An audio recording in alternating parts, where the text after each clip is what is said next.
in terms of this transition of multiple sectors, and you're working in multiple sectors, what's the purpose and the culture changes? Yeah, well, there are significant differences between the sectors, but there are some things they have in common as well.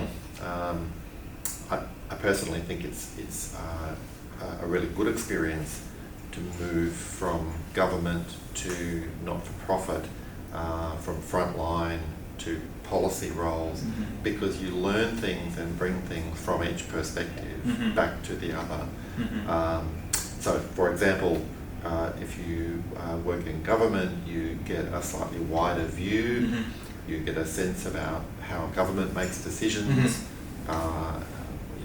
why some of the rules are the way they are, and you get some sense as well about longer term directions. Whereas in service delivery, you're closer to the front line. You have an opportunity every day for contact with the people we serve, with their families, with frontline workers, which brings you a little bit closer to the reason why you're there.